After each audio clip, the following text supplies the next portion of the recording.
नमस्कार। आदरणीय बुवा आमा, दिदीबहिनी तथा दाजुभाइहरू, म आज एक अत्यन्त संवेदनशील घडीमा तपाईहरू सामु उपस्थित भएको छु। केही दिन अघि सुनसरीको देवानगञ्ज, सिराहा लगायतका स्थानमा भएको दुःखद घटना र त्यसपछि केही जिल्लाहरूमा उत्पन्न अशान्त वातावरणलाई लिएर नेपाल सरकार पूर्ण रूपमा गम्भीर र संवेदनशील छ। यस दुःखद घटनामा परि निधन हुनुभएका हाम्रा नागरिकहरू जयप्रकाश मेहता, ओम प्रकाश मेहता र गणेश यादवप्रति म भावपूर्ण श्रद्धाञ्जली अर्पण गर्दछु। साथै शोक सन्तप्त परिवारजनहरूमा नेपाल सरकारका तर्फबाट गहिरो संवेदना व्यक्त गर्दछु। घटनामा परि घाइते हुनुभएका सम्पूर्ण नागरिकहरूको शीघ्र स्वास्थ्य लाभको कामना गर्दछु। घाइतेहरूको उपचारमा कुनै पनि प्रकारको कमी वा ढिलाइ हुन नदिन सम्बन्धित स्वास्थ्य निकायहरूलाई स्पष्ट निर्देशन दिइसकिएको छ।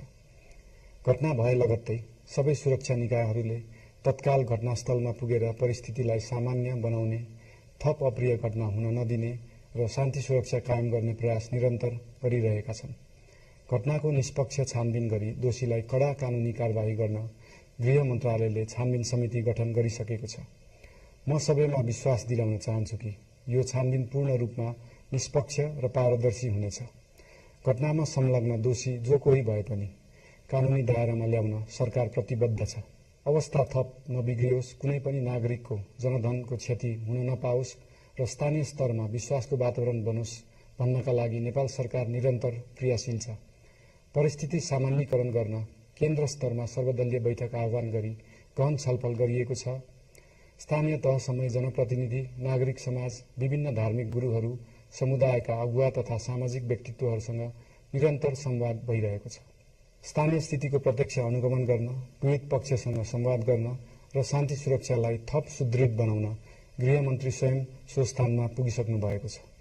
साथै देशको समग्र शान्ति सुरक्षाको अवस्थाबारे गम्भीर समीक्षा गर्न राष्ट्रिय सुरक्षा परिषदको बैठक बसी परिस्थिति अनुसारका आवश्यक निर्णयहरू समेत गरिसकिएको छ। यस्तो संवेदनशील घडीमा सामाजिक सञ्जाल वा अन्य माध्यमबाट असत्य, अपुष्ट सूचना, अफवाह, घृणा फैलाउने सामग्री वा समुदायबीच वैमनस्य बढाउने अभिव्यक्ति प्रचार प्रसार नगराउन अनुरोध गर्दछु। साथै सरकारी निकायहरूबाट जारी भएका आधिकारिक तथ्य र सूचना मात्र विश्वास गर्न विशेष आग्रह गर्दछु।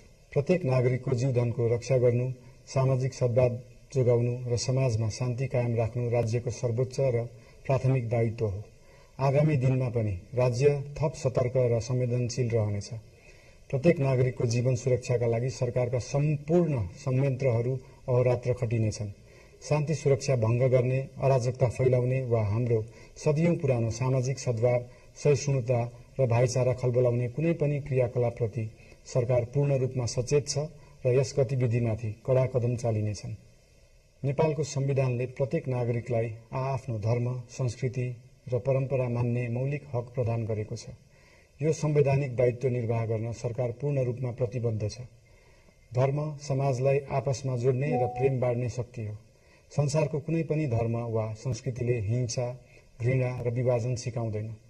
सबै धर्मको मूल सार करुणा, दया, प्रेम र शान्ति नै हो। देशको कुनै एक स्थानमा भएको अनपेक्षित र दुःखद घटनालाई लिएर कुनै सिङ्गो समुदायलाई आरोपित गर्नु र देशका अन्य भूभागमा समेत त्यसको प्रतिशोधको आगो फैलाउनु कुनै पनि दृष्टिकोणबाट न्यायोचित वा न्यायसङ्गत हुन सक्दैन।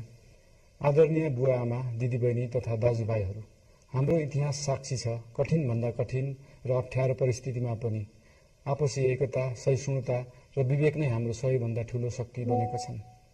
हामी सबैले जिम्मेवार नागरिकको भूमिका निर्वाह गर्दै यो सुन्दर र शान्त नेपाली आकाशमा मडारिएको अशान्तिको बादल हटाउनु पर्नेछ। हम आम नागरिक समाज, धार्मिक समुदाय, सब आदरणीय अगुवा, सब राजनीतिक दल आ जिम्मेवार संचार के माध्यम सबके धैर्यता आ संयमता अपना के शान्ति, सद्भाव, भाईचारा आ राष्ट्रिय एकता कायम राख के लेल सरकार